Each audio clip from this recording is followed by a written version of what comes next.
महाभारत में भीष्म पितामह की बहुत चर्चा होती है। कुरुक्षेत्र में कौरव और पांडवों के बीच हुए महायुद्ध में वे कौरवों की ओर से लड़े थे।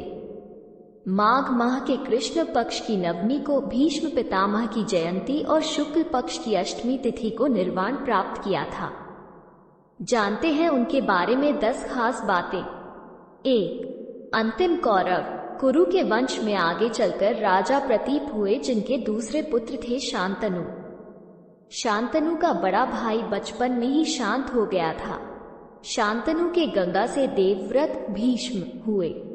भीष्म ने ब्रह्मचर्य की प्रतिज्ञा ली थी, इसलिए यह वंश आगे नहीं चल सका। भीष्म अंतिम कौरव थे। 2. पिछले जन्म में देवता थे भीष्म।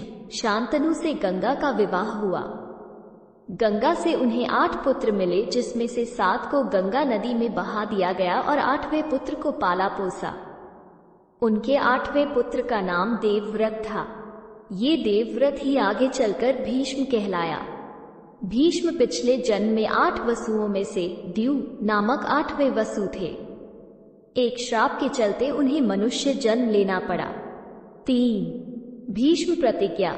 गंगा के स्वर्ग चले जाने के बाद जब राजा शांतनु को निषाद कन्या सत्यवती से प्रेम हो गया, तो सत्यवती के पिता ने भीष्म से कहा कि मेरी बेटी का पुत्र ही राज्य का अधिकारी होगा, तभी मैं तुम्हारे पिता से अपनी बेटी का विवाह करूंगा। तब भीष्म ने अपने पिता के लिए प्रतिज्ञा ली कि मैं आपको वचन देता हूं कि आपकी पुत्री के गर्भ से जो बालक जन्म लेगा वही राज्य का उत्तराधिकारी होगा। कालांतर में मेरी कोई संतान आपकी पुत्री के संतान का अधिकार छीन न पाए, इस कारण से मैं प्रतिज्ञा करता हूं कि मैं आजन्म अविवाहित रहूंगा और राज्य के प्रति जिम्मेदार रहूंगा। 4. इच्छा मृत्यु। देवव्रत जब निषाद कन्या सत्यवती को लाकर अपने पिता शांतनु को सौंपते हैं तो शांतनु की खुशी का ठिकाना नहीं रहता। शांतनु प्रसन्न होकर देवव्रत से कहते हैं, हे पुत्र, तूने पितृभक्ति के वशीभूत होकर ऐसी कठिन प्रतिज्ञा की है जो न आज तक किसी ने की है और न भविष्य में कोई करेगा। तेरी इस पितृभक्ति से प्रसन्न होकर मैं तुझे वरदान देता हूं कि तेरी मृत्यु तेरी इच्छा से ही होगी।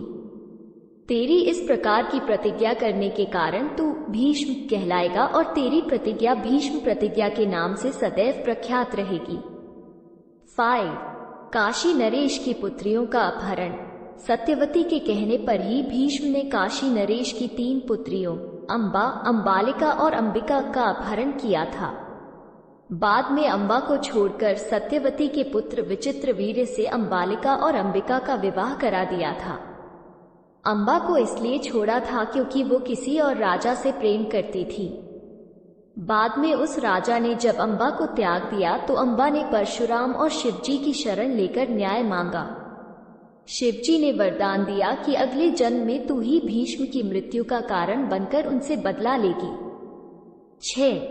गांधारी का विवाह। गांधारी और उनके पिता सुबल की इच्छा के विरुद्ध भीष्म ने धृतराष्ट्र का विवाह गांधारी से करवाया था। माना जाता है कि इसीलिए गांधारी ने भी अपनी आंखों पर पट्टी बांध ली थी।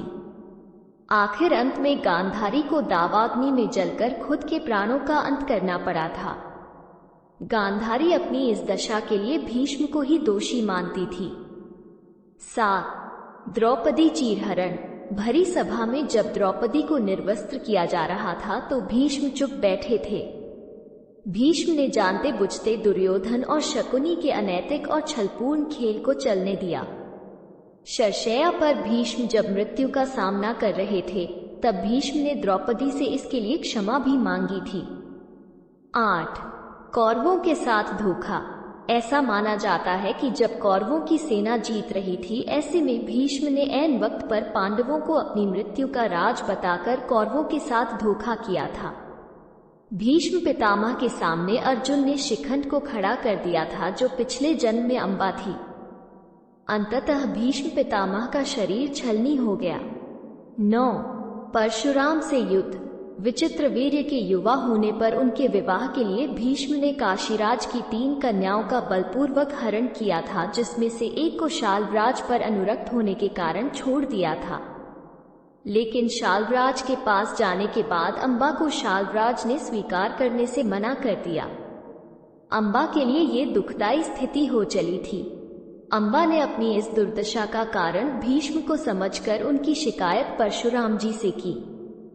परशुराम और भीष्म का युद्ध हुआ जिसका कोई निर्णय नहीं हो सका। तब अम्बा शिवजी की शरण में गई थी। 10. भीष्म पितामह का निधन। सूर्य के उत्तरायण होने पर माघ माह के आने पर युधिष्ठिर आदि सगे संबंधी, पुरोहित और अन्यान्य लोग भीष्म के पास पहुंचते हैं।